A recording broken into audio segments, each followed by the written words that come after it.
Hi, I'm Michelle, and welcome to the Grateful Podcast, a place where we contemplate how we can eat, live, and lead each day to build a more sustainable world.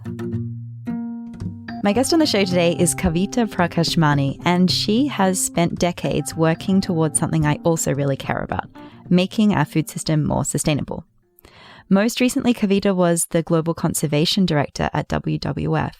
But actually, I'm catching her at a really interesting time. When we spoke, it was the first day of her professional sabbatical, taking a break from it all for a while to get some new perspectives. So naturally, we talked about why this is important, and I also picked her brain to get insights on what each of us can do in our personal and professional lives to contribute to nature conservation and building more sustainable food systems.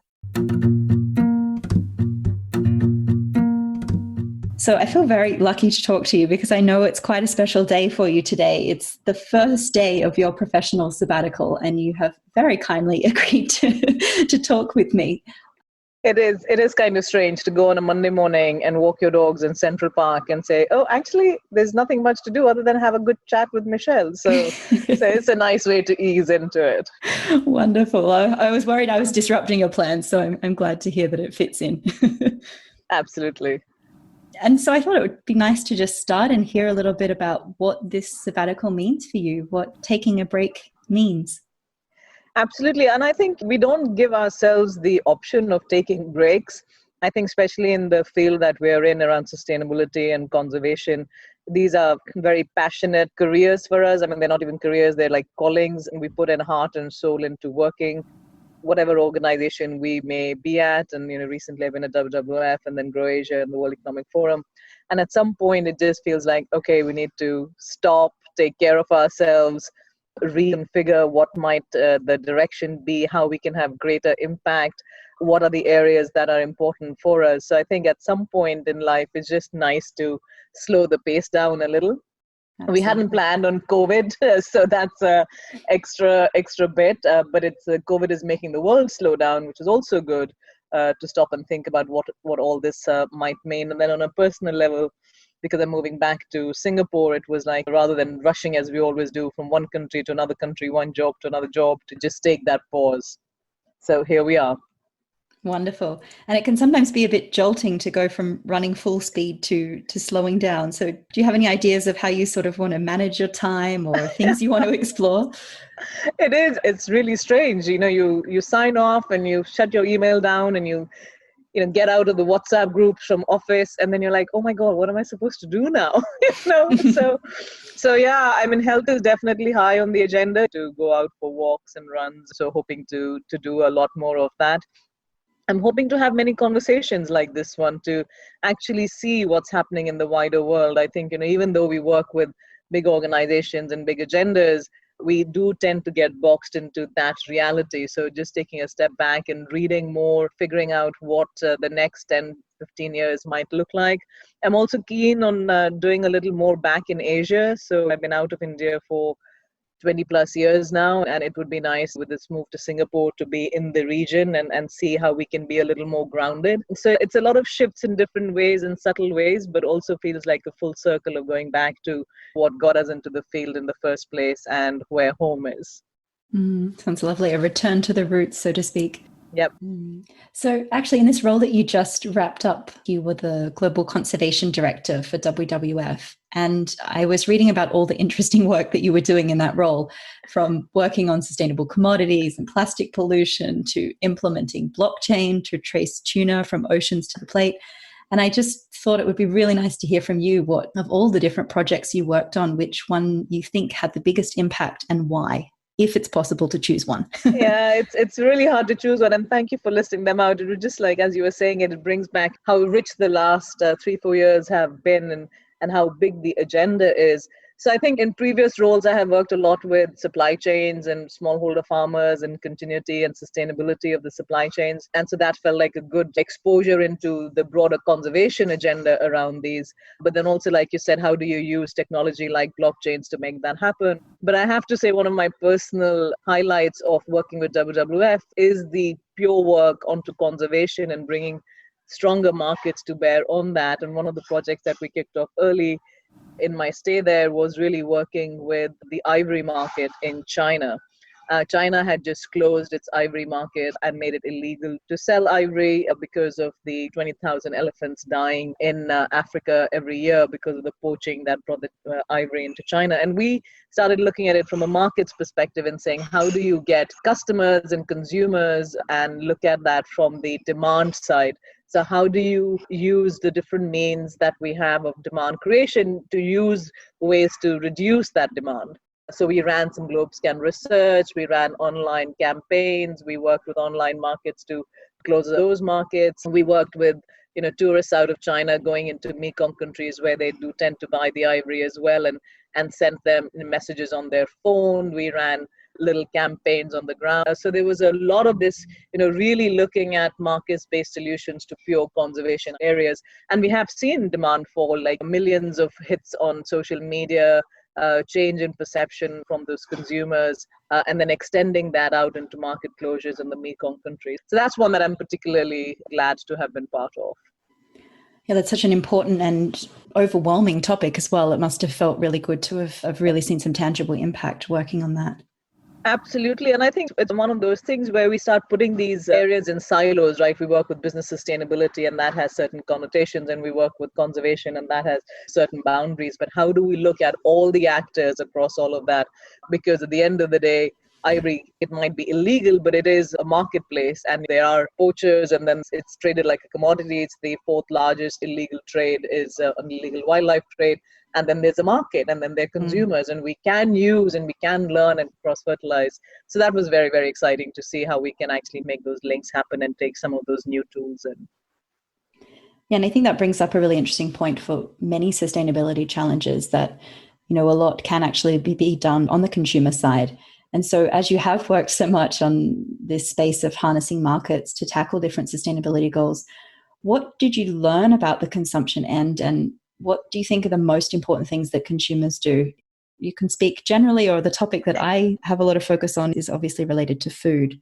Yeah, and absolutely. And I'm very happy to stick with food, Michelle, because as one of the things we were doing at WWF, and I just wrapped up as I was leaving, was create our WWF global goals. And we're also looking for a new deal for nature and people, which really brings higher targets and standards into the system.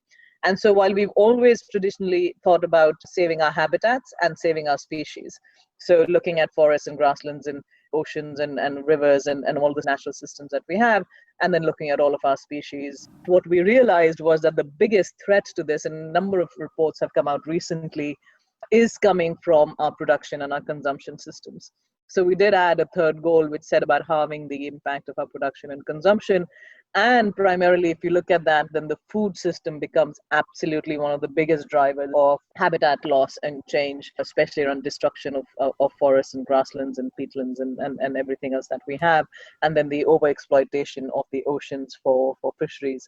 So the food system is definitely a big part of the conservation agenda.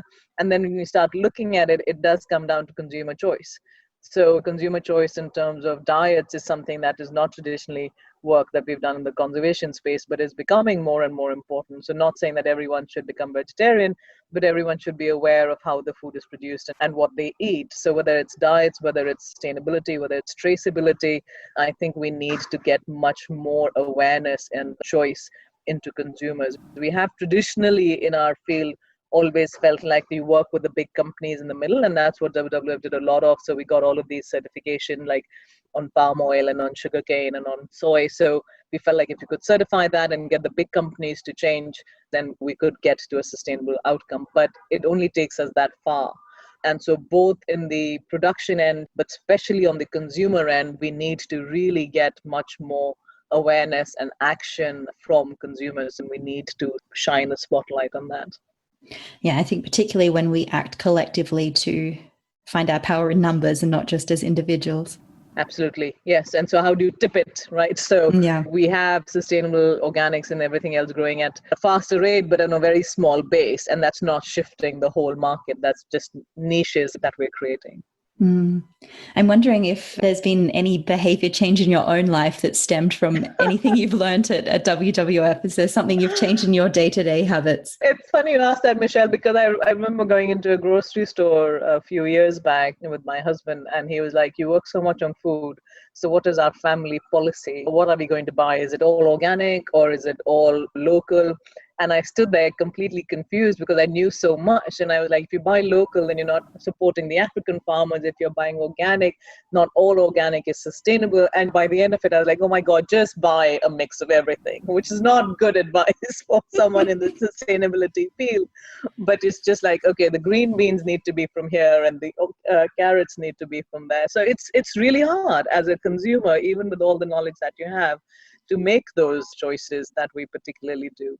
As you said before, personal behavior change is one thing, but the scaling of getting everyone to collectively change behavior is another. So little things that I think and I hope add up. I hope they do too. And I really understand what you say with food. The more you learn, the more complex it gets, the more aware you are of all the different trade-offs, and the harder it gets to give people simple advice for their day-to-day actions. So I often struggle with that as well. So you mentioned, of course, it's the center of everybody's discussions at the moment, the current pandemic that we find ourselves in, and how that's allowing us to reflect on many different aspects of our lives, including how much we travel. But I also think it's bringing up some interesting discussions that probably weren't happening enough around the links between nature conservation, our food consumption in particular, and the emergence of zoonotic diseases like COVID. So I was just sort of wondering what you think is the most important thing that you've learned about this interface in the last few years of your work, and also what you think is important in terms of what action we need to take to avoid a pandemic like this in the future, or at least avoid the risk.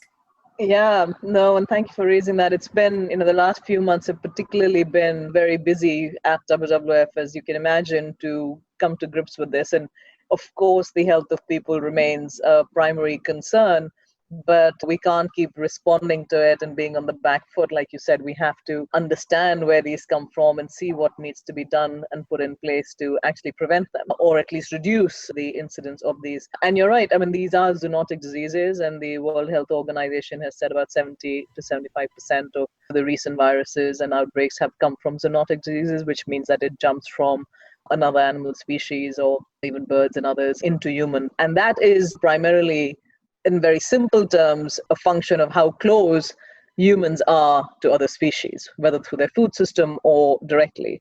And so the four things that I'd just like to highlight here is one, as we keep reducing and encroaching and destroying habitats, that distance between humans and species becomes lesser and lesser because we're taking away their homes, they come closer to us, and we're in closer contact to them. And again, like I said, the food system is the primary change of these habitats at this point of time. So we are directly responsible through our food system to greater exposure to different species.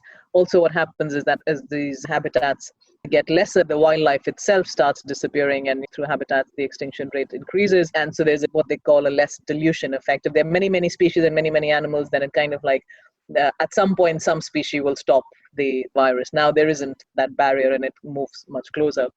So the first one is around habitat. The second one is around the species themselves, the illegal wildlife trade, as we were talking about in ivory, but also in food.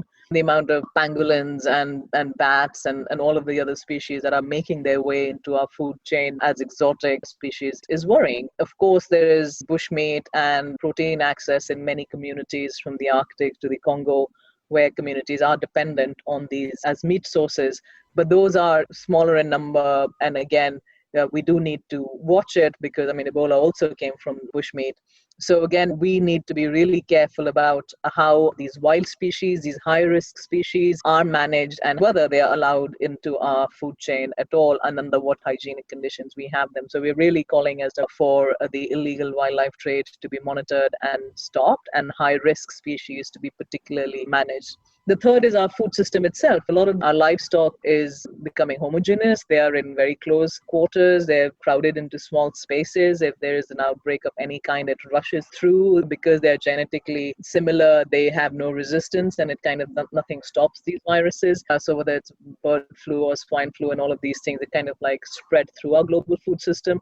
So, those are the three, I think, from terms of the causes. But I think one of the other things that we're really looking at is what happens next with these stimulus packages being put forward, the new deals being put forward. We absolutely must be looking at how you integrate conservation and environmental protection and climate change specifically into this, because climate change is exacerbating the loss of habitats and species as we speak. So, we are keen that there is much more integration of long-term sustainability into these stimulus packages, and we're not just looking at going back to exactly how it was and subsidizing big airlines and big fossil fuel companies. That will all just bring us back to where we were in terms of our emissions and our pollution and our environmental non-sustainability.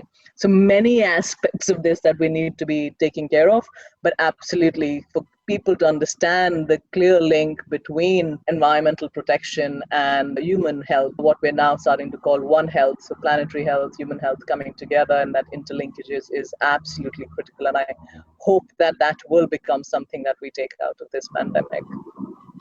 Yes, I certainly hope so as well. And I think with a lot of the conservation topics, it often feels very distant and far away and perhaps a topic of tropical countries, but we're intricately linked with all of these challenges through how we buy and what we consume. And I think that we all have a responsibility when we can to become more aware of that and to see how changing our own behavior can actually be connected with reducing some of these activities in other countries. Absolutely. And then, you take mad cow disease in BSC. It didn't start in developing countries, started in Europe and the UK. Yeah. So, our food systems are fragile, and these viruses, they all breed to survive and mutate. So it could be anywhere, literally, that we can be exposed to these. So it's a global system that we need to, and it is global, right? I mean, anything that happens anywhere, it moves so quickly that we can't be putting boundaries that easily. Now, I would love to hear your perspective on this. How much can we achieve in our current economic system, and how much do we need new alternatives, whether that's regenerative capitalism or other ideas that are floating around? Well, there are so many ideas, Michelle. I mean, like you talked about regenerative capitalism, which is really coming up, and the green swan theory, and there's now compassionate capitalism that people are starting to talk about. We've had a number of new ideas in terms of stakeholders versus shareholders, and who do you need to maximize returns for, that have been coming and going. But I think, and I really believe that we need a system reset. What we've been doing till now is just improving where we are within the system and saying, if we are producing a commodity or a good or some food, how do you do it better? But I think if we are right now where we are, is given that we are so conscious of the fragility of the entire system and the unsustainability of that, do we have the wherewithal and the strength of character to really look at how we can reimagine the entire future, how we can reimagine what growth looks like, what consumption is feasible and sustainable, and not just measure our progress by how much wealth we accumulate or how many goods we have, but a quality of life that is different. And I know it sounds really esoteric, but I think that is what drives a lot of our economic conditions right now and what we all strive for. And we can't have the lifestyles and the life, the kind of consumption that we have in many of the markets, especially in the West. So can we reimagine a future that is more sustainable and then work towards that, which will then mean that we don't go back to just saying, oh, we need to get the airlines back to the level of air travel that we had, but saying actually travel is a luxury and you travel when you absolutely need to, or as a special holiday that you take, and what then falls out from that. So it is also interesting to see what's going better and what's getting worse in this. And I do worry that if we don't systematically look at that system change and drive for that system change and get it written into whether it's stimulus packages or new economic growth deals, then we will all just strive to go back to what was rather than what we want to be. Mm-hmm. Yeah, I have similar feelings. And I think that we also all need the courage to talk about this at the moment. For so long, any sort of questioning or critique of of capitalism was sort of seen as, oh, you just want to move to communism or something else. But it's not a polar discussion like that. There are so many alternatives and so many things we can build in to the system that we have right now, but we really need the courage to talk about it. As I understand it, you grew up in India, so I was really interested to hear, when you think back to your upbringing and education there, what do you think about that had an influence on the career path you eventually took? It's interesting you say that. We had a family Zoom, as everyone seems to be having these days. Yesterday, it was a sad occasion. One of my aunts passed away, but it was also a celebration because she was 92, and she and my uncle were very strong influences in my life. My uncle, who's my father's elder brother, was a Gandhian. He spent his entire life working with Gandhi and Gandhian institutes, and was part of the landless labor movement, the redistribution of land. I'm talking about agriculture, so that there was more equitable distribution of land for people to set up lives. He then set up a center of science for villages, which was really saying, how do you get load technology that is locally relevant, that helps local communities and especially the village economy. And it was fascinating as a child for me to spend a bit of time with him, where they were making paper from waste, or they were making clay tiles, and they were looking at construction of huts that was very low cost, made out of clay, but with high technology that stayed cool, that was, affordable and sustainable. And many of these little things that can make such a big difference. And, those are the kind of basic building blocks that we kind of take for granted. But when we stop and think about them and see what kind of motivates us and the influences we've had in life, I just feel like I've been really lucky in that context. My father was from the engineers corps in the army, very much of the mindset of saying we need to give back, and that we are blessed with so much that it's all about giving back. So there's a number of pulls of those sort that are very top of mind for me right now, also as I move back to Asia. But I definitely feel like growing up in India, seeing what it's like for nature and people to thrive together. And so all of these little bits about the people, the warmth, the coming together, our heritage in terms of what's a bottom-up movement look like. That's wonderful. So if you were talking to someone who was sort of starting their career and wanting to work on topics related to food, sustainability, conservation, or just sort of generally building a better world, what would your advice be to them?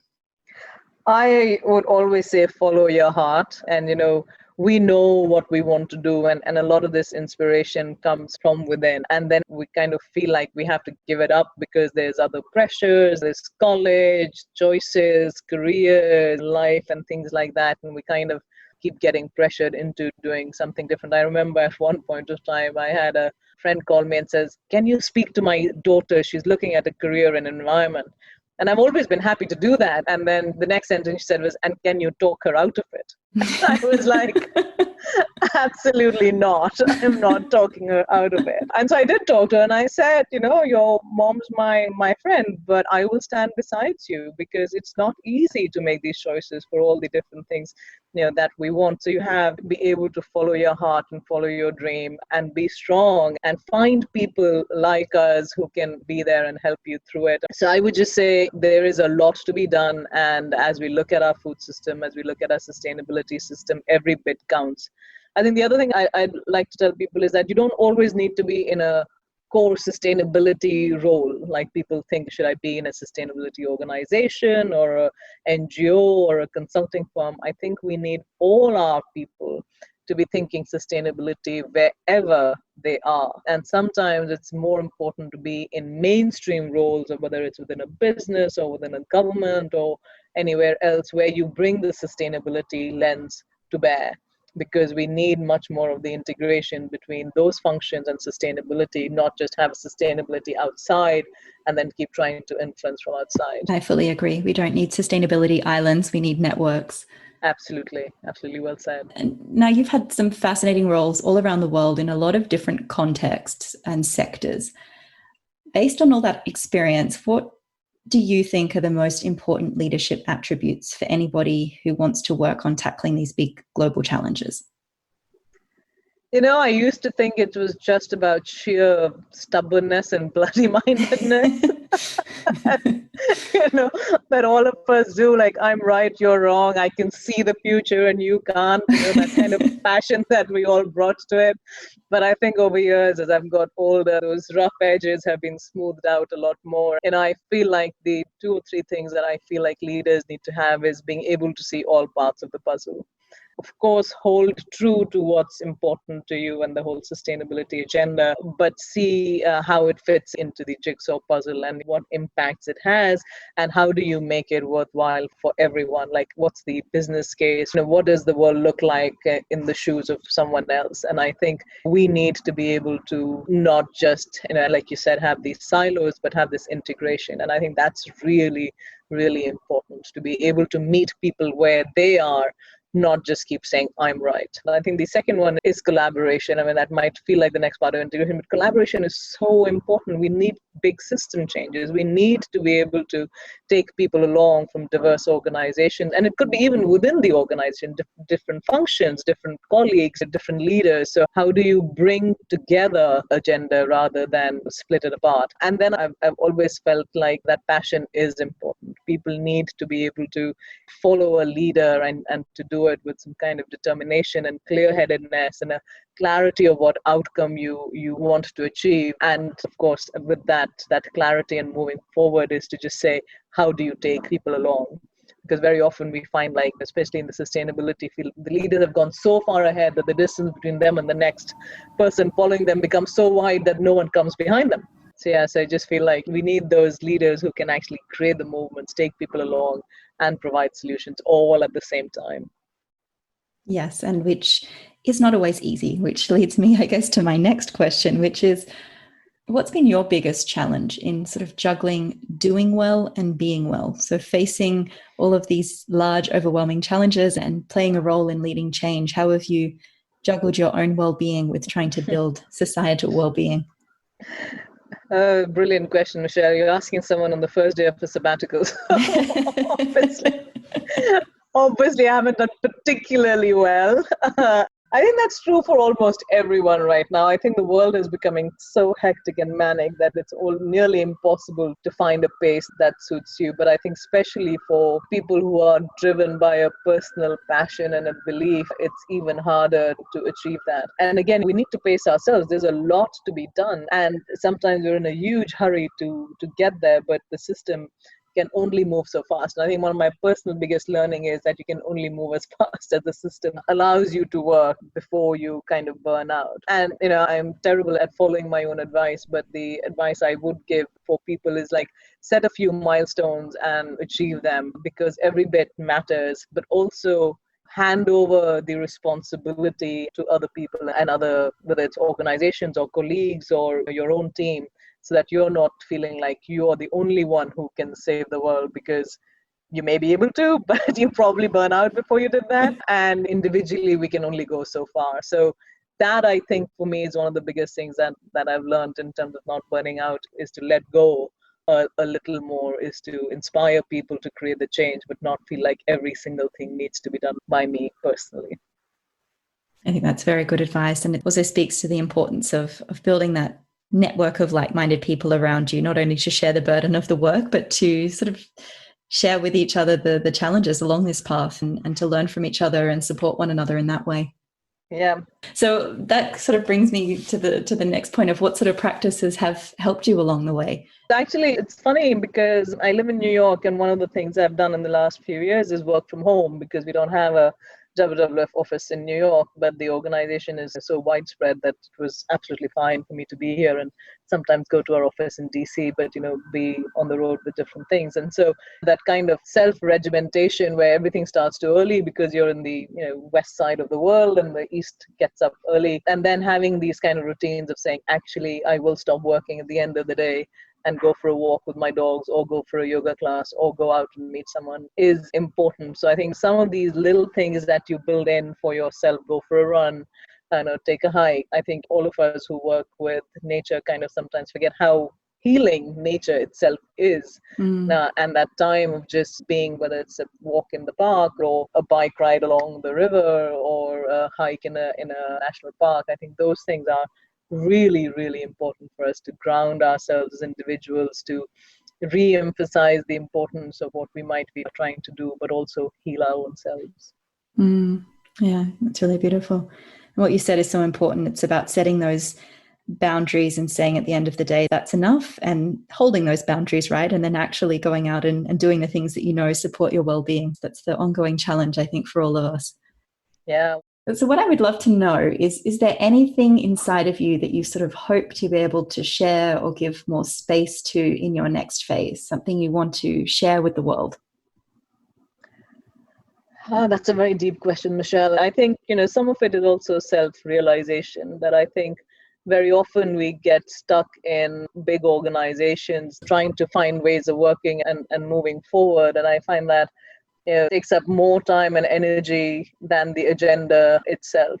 Mm-hmm. And so one of the things that I want to think through is, like, on a personal level, purely for myself, like, what is that balance between creating change at scale, being small, being an advisor, collaboration, creating movements. And I really feel like some of the topics that you very nicely touched upon today are critically important. I do feel like consumers and focusing more on consumers and the market side is absolutely important right now. And so I hope I'll spend a little more time on that. But I also feel like, and I hope something that comes out of this pandemic, agility, creativity, movement, innovation, new testing, new ideas, new generations. So that's, where my glimmer of light right now is. It all sounds very exciting, and I'm very interested to see what next steps you take. But I hope that you most importantly enjoy these next few months as a chance to spend time with the dogs and do all of those practices that are so important for all of us. So Kavita, thank you so much for joining today. It was such a pleasure to chat with you, and really I wish you all the best in the next few months. Thanks, Michelle. Appreciate it. Thanks so much for listening to this episode of the Grateful Podcast. If you liked it, then please go ahead and subscribe and share it with a friend. And I would love to get your questions answered here. So if you have something that you would like me to explore on the show, go ahead, pull out your phone, open up the voice memo app, hit record, and then email it to podcast@thegrateful.com.